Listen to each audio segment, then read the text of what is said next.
السلام علیکم۔ آپ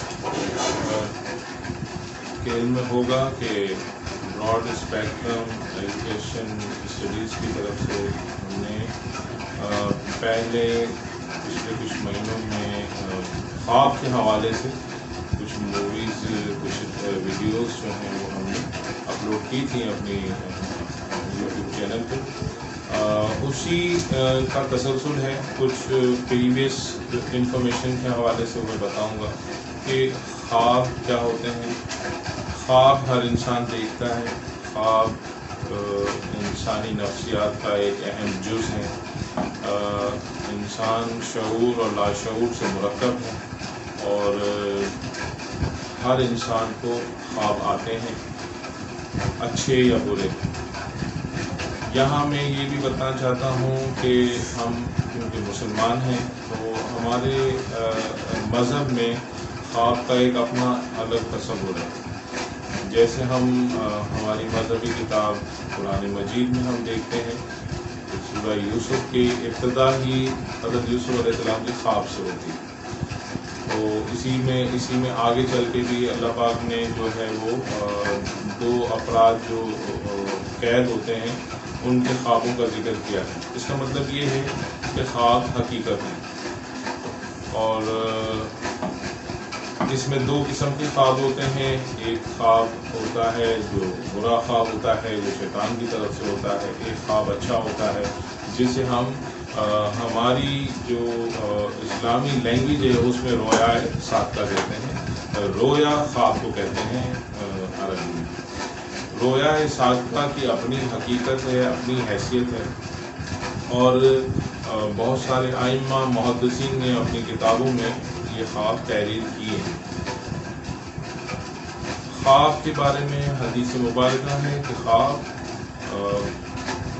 نبوت کا 46واں حصہ ہے، تو میں نے ڈیٹیل آپ کو پہلے بھی بتائی تھی، میں ہلکا سا ریپیٹ کر دیتا ہوں اس کو کہ نبی پاک علیہ السلام جب غار حرا میں خلوت نشینی میں ہوا کرتے تھے اور عبادت کیا کرتے تھے، تو وحی کے نزول سے پہلے آپ صلی اللہ علیہ وسلم کو سچے خواب آیا کرتے تھے، اور وہ خواب حضرت عائشہ صدیقہ رضی اللہ تعالیٰ عنہا فرماتی ہیں کہ اس طرح ہوتے تھے کہ رات کو خواب دیکھا اور وہ دن کے تڑکے میں روز روشن کی طرح عیاں ہو گیا، ویسا ہی ہو گیا جیسا انہوں نے خواب دیکھا۔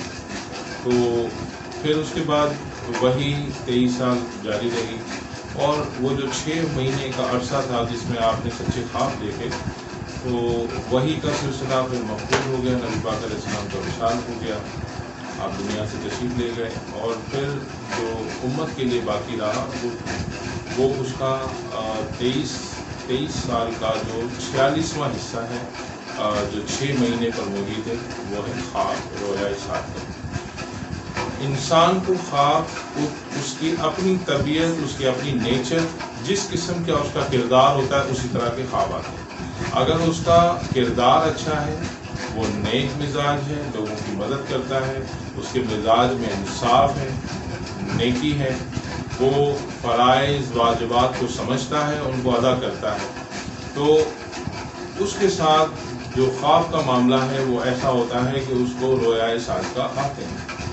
اگر کوئی شخص برا ہے اور لوگوں کو نقصان پہنچانے کی فکر میں رہتا ہے، لوگوں سے جھوٹ بولتا ہے، ان کو دھوکے دیتا ہے، ان کا مال غصب کرتا ہے، تو پھر اس طرح کے انسان کے ساتھ ویسا ہی ہوتا ہے، اس کو پھر خواب برے آتے ہیں۔ بعض خواب اس کے لیے ایک اشارہ ہوتے ہیں کہ وہ اپنی حرکتوں سے سدھر جائے، اور بعض خواب اس کے لیے ہوتے ہیں کہ اب اس کا انجام قریب ہے۔ اس طرح کے جب اس کا انجام قریب ہوتا ہے تو اس کو اس طرح کا خواب دکھا کے اس کو پھر ایک دفعہ قدرت کی طرف سے مہلت دی جاتی ہے کہ وہ اپنے آپ کو سدھار لے، لیکن بعض لوگ نہیں سدھار پاتے، یا بعض لوگ اس کو، کیونکہ بہت سارے لوگ ایسے ہوتے ہیں جو خواب کا انکار کرتے ہیں۔ تو خواب کا انکار کرنا قرآن کی نص کا انکار ہے۔ قرآن کی نص کا جو انکار کرتا ہے وہ مسلمان نہیں رہتا، وہ کافر ہو جاتا ہے۔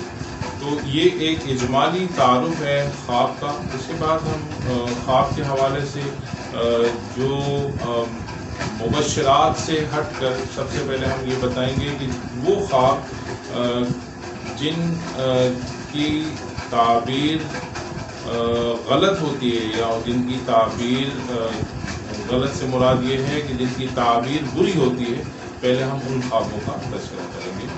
ہمارے ساتھ رہیے گا۔ اللہ حافظ۔